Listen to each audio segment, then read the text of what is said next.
Okay, તો આપણે 14th ક્વેશ્ચનમાં flux calculate કર્યો.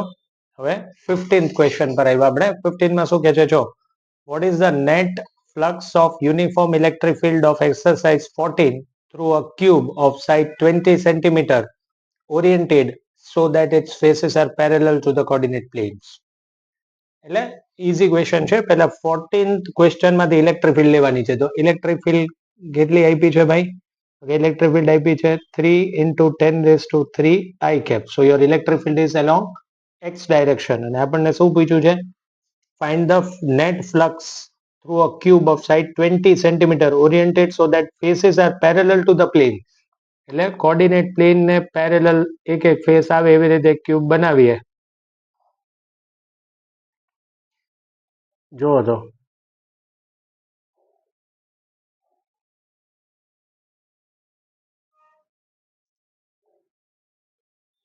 ડન.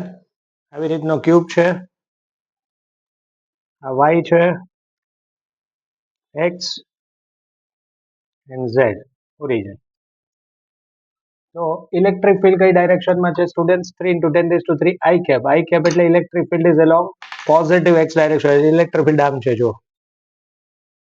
ઓકે, હવે ઇલેક્ટ્રિક ફિલ્ડ એક્સ ડાયરેક્શનમાં હોય, આમ હોય, તો સ્વાભાવિક રીતે વાયમાં અને ઝેડમાં જે સાઇડ્સ છે એમાંથી તો કોઈ ફ્લક્સ જશે જ નહીં. કેમ? ઈ ડોટ એ, તો ઈ અને એ 90 ડિગ્રી ઉપર હશે. તો આમાં કેવી રીતે કેલ્ક્યુલેટ કરશું? તો કે આનો એરિયા વેક્ટર આમ થયો નોર્મલ આઉટવર્ડ, અને આનો area vector normally outward. Or simply we can say that કે આ સાઈડમાં ફ્લક્સ એન્ટર થાય છે અને આ સાઈડ થી ફ્લક્સ લીવ કરે છે. ઓકે, અને બાકી એક સાઈડમાંથી તો ફ્લક્સ એમ નથી જવાનું ને, સામેની આમ આમ નીચેની ઉપરની એમાંથી નથી જવાનું, રાઈટ? તો આમાંથી ફ્લક્સ કેટલો ગયો? Minus into A, because angle is 180, બરાબર. અને આમાંથી કેટલો ગયો? Plus E A.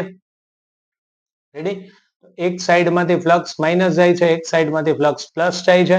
So net flux passing through the cube will be 0. બહુ ઈઝી છે ભાઈ. આનો એરિયા વેક્ટર આમ, ફિલ્ડ લાઇન સામે એન્ટર થાય, તો ઈ આમ એ આમ, એંગલ કેટલાનો બન્યો છોકરાઓ? 180. cos 180 એટલે -1. અને અહીંયા ઇલેક્ટ્રિક ફિલ્ડ એ આમ, એરિયા વેક્ટર એ આમ, તો બે વચ્ચેનો એંગલ શું બન્યો? 0 ડિગ્રી. આ એક flux, outgoing flux is positive, incoming flux is negative, net flux will be 0. Done? Clear? ચલો 16th question, એ પણ એકદમ ઈઝી છે, સોલ્વ કરીએ. શું કહે છે 16 માં? જો, careful measurement of electric field at the surface of a black box indicates that the net outward flux through the surface of the box is 8 into 10 raised to 3. એટલે એવું કહે છે કે એક બ્લેક કલરનું બોક્સ છે જેમાંથી net outward flux is 8 into 10 raised to 3 newton metre square by coulomb. આ એમસીક્યુ તરીકે આવી શકે બોર્ડમાં, આમાં કઈ ન્યુમેરિકલ જેવું છે નહીં. આપણને એવું પૂછ્યું છે vote is the net charge inside the box. Flux એટલે શું થાય? ક્યુ બાય એપ્સિલોન નોટ, કે નહીં?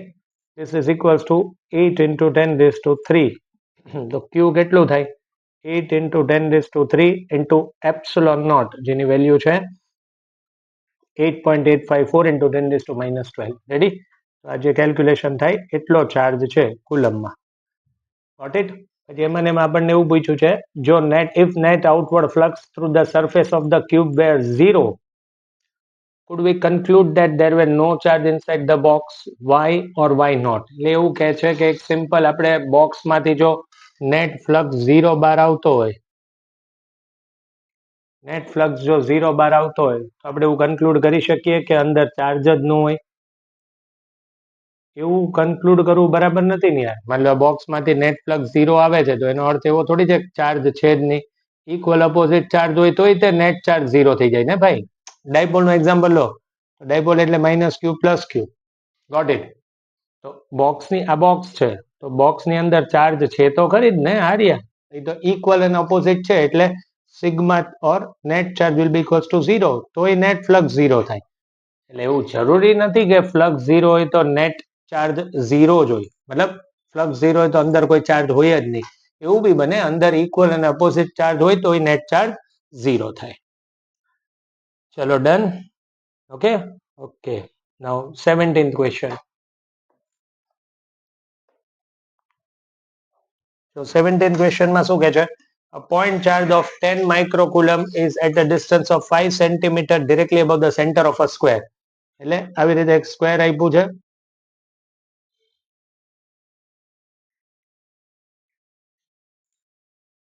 સ્ક્વેર સારું બનતું નથી મારાથી. 10 સેન્ટીમીટર લેન્થ, 10 સેન્ટીમીટર અને અહીંયા ચાર્જ છે, બરાબર? એટલે એક્ઝેક્ટલી એની ઉપર અહીંયા ચાર્જ મૂક્યો છે 5 સેન્ટીમીટર. ડન. હવે આપણને શું પૂછ્યું છે? Vote is the magnitude of flux through the square? આ સ્ક્વેર માંથી કેટલો ફ્લક્સ જશે એવું પૂછ્યું છે. મેં તમને યાદ છે કુલમ્સ લો, અરે sorry, Gauss law is more applicable when the charges got symmetry. એટલે ચાર્જ અહીંયા છે પણ એને સિમેટ્રીમાં લાવવા માટે આપણે શું કરીએ? ઓકે, આપણે આવી રીતે ક્યુબ બનાવીએ ભાઈ એક. જો તો થયું, ક્યુબ ડ્રો કરું તો હવે ચાર્જ અહીં આવ્યો, બરાબર? આખા ક્લિયર. પહેલા મેં શું કર્યું, ઇમેજનરી બાકી એવી રીતે સાઇડ્સ બનાવી કે આ ચાર્જ સેન્ટરમાં આવે એટલે સિમેટ્રી થઈ જાય, બરાબર? હવે અહીંયા જે ચાર્જ છે, હવે આખામાંથી પૂછે તો ફ્લક્સ આવે ક્યુ બાય એપ્સિલોન નોટ, પણ આપણને તો આ એક જ સાઈડ માંથી પૂછ્યું છે, એક સ્ક્વેર માંથી કેટલો જાય. તો 1 2 3 4 5 અને 6 સાઈડ છે, 6 આમ, છઠ્ઠી આમ. તો હવે એક્સ માંથી કેટલો ફ્લક્સ જશે? Q by 6 epsilon naught. આવડું total flux q by epsilon naught, 6 side માંથી ક્યુ બાય એપ્સિલોન નોટ. તો એક સાઈડ માંથી કેટલો? Q by 6 epsilon naught. Charge is already given to us 10 microcoulomb, 10 raised to -5 upon 6 into, બોલો clear? Done. આટલો flux pass થશે આ એકમાંથી. આખામાંથી કે તો 6 નો લે, ક્યુ બાય એપ્સિલોન નોટ જ લે. ક્લિયર? ડન. ફાઇન. હવે નેક્સ્ટ ક્વેશ્ચન 18. આ બધા નાના નાના ક્વેશ્ચન્સ છે, એમસીક્યુ તરીકે આવી શકે આવું તો.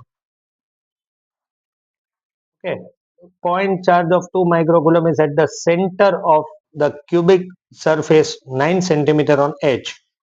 ચાર્જ એજ ઉપર નથી, ચાર્જ સેન્ટર જ છે.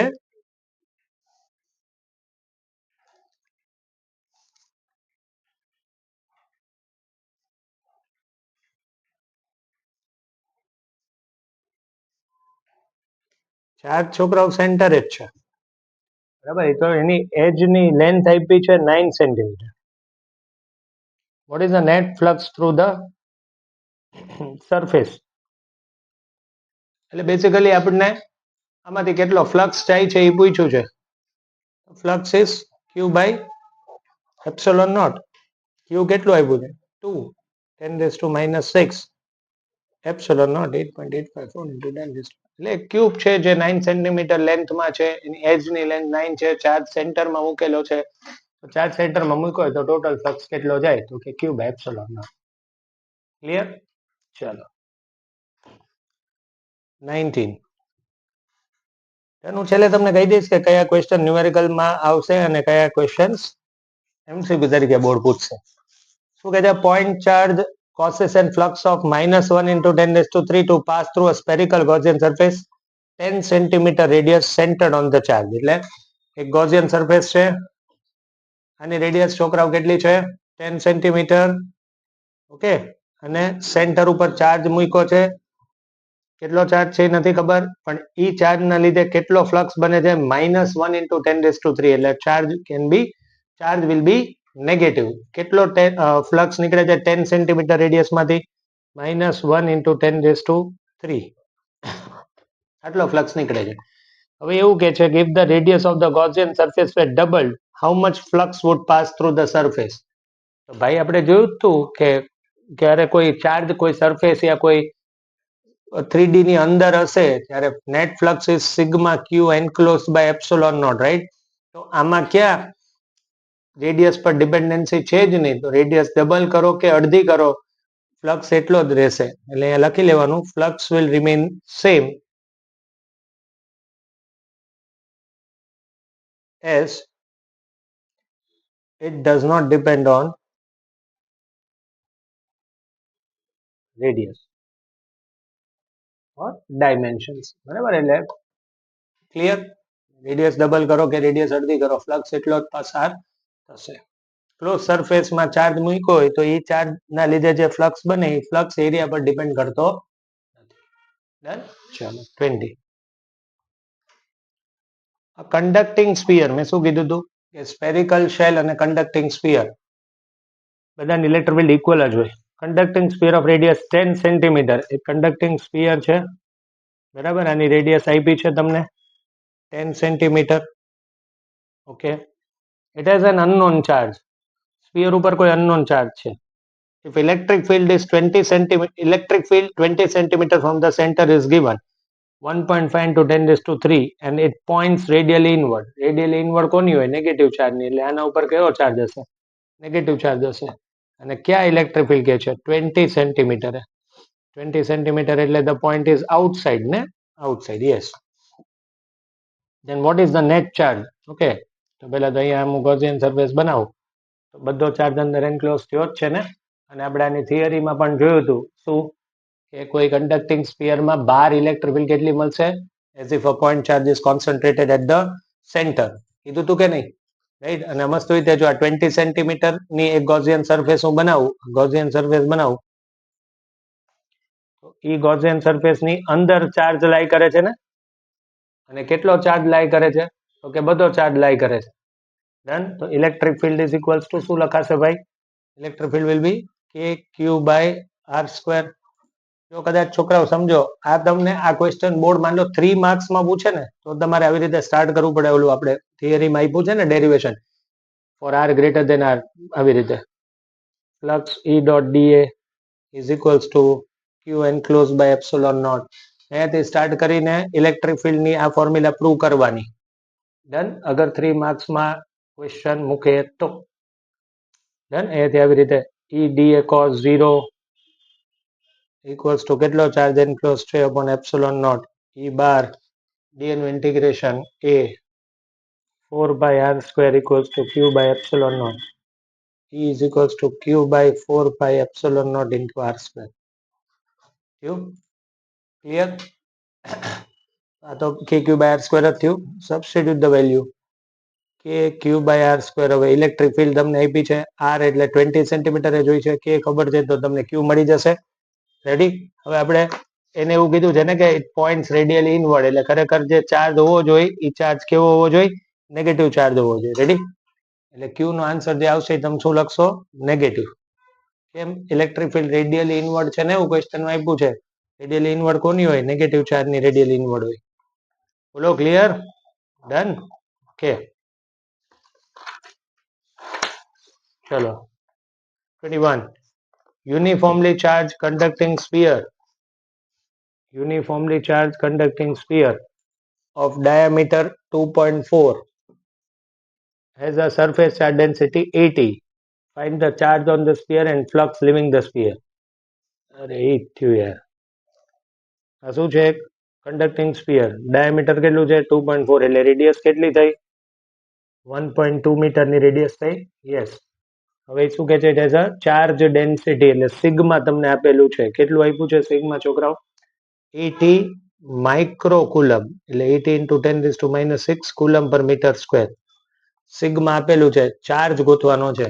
આમાં કાંઈ કરવાનું નથી. સિગ્મા એટલે શું ભણાવ્યું હતું? Surface charge density, total charge by area. Ready? તો ક્યુ શું થશે? Sigma into area. સિગ્મા કેટલું છે? 80 into 10 - 6. એરિયા શું થાય? 4 pi r સ્ક્વેર. r કેટલું છે? 1.2. Substitute the values. 8 into 10 - 5, 4 pi 1.2 the whole square. મળી ગયો ચાર્જ તમને છોકરાઓ? ડન. બીજું શું પૂછ્યું છે? કેટલો ફ્લક્સ આમાંથી લીવ કરે? તો ફ્લક્સ શું થાય? ક્યુ બાય એપ્સિલોન નોટ. ફ્લક્સ શું થશે? ક્યુ બાય એપ્સિલોન નોટ. ક્યુ તો આપણે ગોતી લીધું હતું. ખાસ બધામાં યુનિટ લખજો બાળકો. આમાં કુલમ, આમાં newton metre square by coulomb. Ready? Unit will carry half marks. બોર્ડમાં યુનિટ નહીં લખો તો હાફ માર્ક્સ કટ થઈ જશે. ક્લિયર? આટલું આવી જાઓ. 1.22. An infinite line charge produces a field of 9 into 10⁴ at a distance of 2 centimeter. જો ઇલેક્ટ્રિક ફિલ્ડ આપી છે 9 into 10⁴ ન્યૂટન પર કુલમ. કેટલા ડિસ્ટન્સ આપી છે? 2 સેન્ટીમીટર. શું જોઈ છે? લેમ્બડા જોઈ છે. બરાબર. Electric field is equals to lambda by 2 pi epsilon naught r. Ready? For a line charge ને ઇન્ફાઇનેટલી લોંગ ચાર્જ એના માટેની ફોર્મ્યુલા છે ને first application of Gauss law. Lambda શું થયું? E into 2 pi epsilon naught r. બસ value મૂકી દો 9 into 10⁴ 2 pi epsilon naught 8.854 into 10⁻12 પાઈમાં 3.14 અને રેડિયસ 2 સેન્ટીમીટર 2 ઇન્ટુ 10⁻². આજે આવે એટલું કુલમ બાય મીટર. થઈ ગયું આટલું? ફોર્મ્યુલા બેઝડ જ ક્વેશ્ચન છે. ચલો લાસ્ટ ક્વેશ્ચન. આમાં શું કહે છે જો તમે. Two large thin metal plates are parallel and close to each other. બે મેટલની પ્લેટ્સ છે એટલે ઇન્ફાઇનાઇટ પ્લેટ વાળું ઇન્ફાઇનાઇટ પ્લેન શેટ વાળો question. On their inner surfaces એટલે આપણે આમ ડ્રો કરીએ. ચલો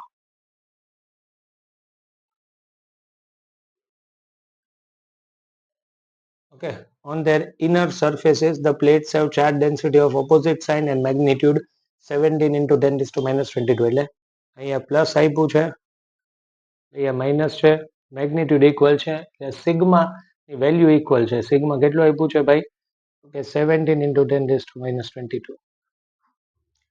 શું ભણાવ્યું હતું આપણે? પ્લેટની ઇલેક્ટ્રિક કેટલી હોય? સિગ્મા બાય 2 એપ્સિલોન નોટ હોય કે નહીં? તમારે શું ગોતવાનું છે? Electric field in the outer region of first plate, outer region of second plate, between the plate હોય. માની લો અહીંયા આ ફર્સ્ટ પ્લેટ, આ સેકન્ડ પ્લેટ, બરાબર. અહીંયા ઇલેક્ટ્રિક ફિલ્ડ ગોતવાની છે. પોઝિટિવ ચાર્જ એની ઇલેક્ટ્રિક ફિલ્ડ આમ, નેગેટિવ ચાર્જ એની ઇલેક્ટ્રિક ફિલ્ડ એની તરફ, અને ઇલેક્ટ્રિક ફિલ્ડ તો ડિસ્ટન્સ સાથે ઇન્ડિપેન્ડન્ટ હોય. Sigma by 2 epsilon naught. Sigma same છે, અપોઝિટ ડાયરેક્શન છે. આવડશે છોકરાઓ? આ કયું છે? પ્લસ. આ પોઈન્ટ ઉપર એની ઇલેક્ટ્રિક ફિલ્ડ એનાથી દૂર. આ પ્લેટ કઈ છે? માઇનસ. એની ઇલેક્ટ્રિક ફિલ્ડ એની તરફ. આ કેન્સલ થઈ જાય. Outside the plate it will be 0. અહીંયા એવું જ થશે. જો બહારના પોઈન્ટ ઉપર મારે જોઈ છે પ્લસની આ પોઈન્ટ ઉપર ઇલેક્ટ્રિક ફિલ્ડ એનાથી દૂર, માઇનસની એની તરફ. કેન્સલ થઈ ગયું. અંદરના પોઈન્ટ ઉપર શું થાય? અંદરના પોઈન્ટ ઉપર એડ થાય. જો પ્લસની આ પોઈન્ટ ઉપર આ બાજુ તો માઇનસની એ જ બાજુ થઈ ને, રાઈટ? તો point P which is between the plates એ થશે sigma by 2 epsilon naught plus sigma by 2 epsilon naught. that is sigma by, got it? આટલી ઇલેક્ટ્રિક ફિલ્ડ મળશે. રેડી? સિગ્મા તમને આપેલું જ છે. સબસ્ટિટ્યુટ ધ વેલ્યુ ન્યૂટન પર કુલમ. ઓકે છોકરાઓ, તો તમારું અહીંયા ચેપ્ટર નંબર 1 આખું કમ્પ્લીટ થઈ ગયું છે. હવે આવતા લેક્ચરમાં આપણે ચેપ્ટર નંબર 2 સ્ટાર્ટ કરશું. બીજું તમને એક વસ્તુ કહી દઉં કે એક્સરસાઇઝમાં જે સમ નંબર ટીક કરાવું છું એ બોર્ડ છે ને એને એમસીક્યુ ના ફોર્મમાં પૂછી લેશે. સમજો તમે, આપણને બુકમાં ક્યાંય એમસીક્યુ તો ટેક્સ્ટ બુકમાં આપ્યા નથી, રાઈટ? તો 50 માર્ક્સના એમસીક્યુ કઈ રીતે બનાવે? તો કે ટેક્સ્ટ બુકની લાઇન્સ ખાસ એમસીક્યુમાં ફેરવીને પૂછી શકે થિયરીમાં, અને નાના નાના સમ્સ બી એમસીક્યુમાં આવી શકે.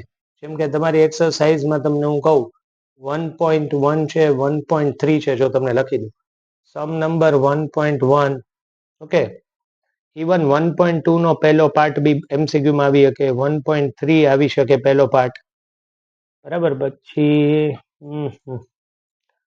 1.9 આવી શકે, 1.10 તો એમસીક્યુ જ બને.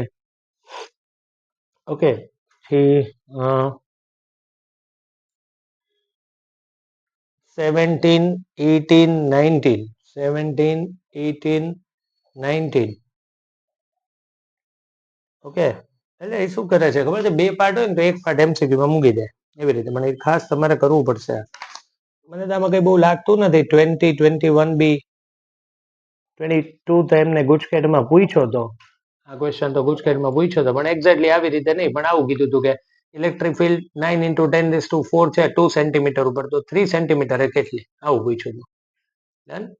તો આ બધા ક્વેશ્ચન્સ તમે એમસીક્યુના ફોર્મમાં પ્રેક્ટિસ કરજો, રાઈટ? એટલે તમે તો આખો સમ પ્રેક્ટિસ કરી લેજો, પણ આ બધા નાના નાના સમ્સ એમસીક્યુમાં આવી શકે છે.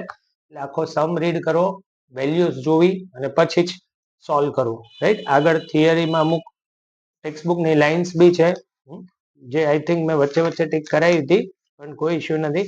હું તમને આવતા લેક્ચરમાં એવું હશે ને તો ટેક્સ્ટબુકની લાઇન્સ પહેલા ટીક કરાવી દઈશ, જે બોર્ડ MCQ તરીકે પૂછી શકે છે, અને પછી આપણે ચેપ્ટર નંબર 2 સ્ટાર્ટ કરશું.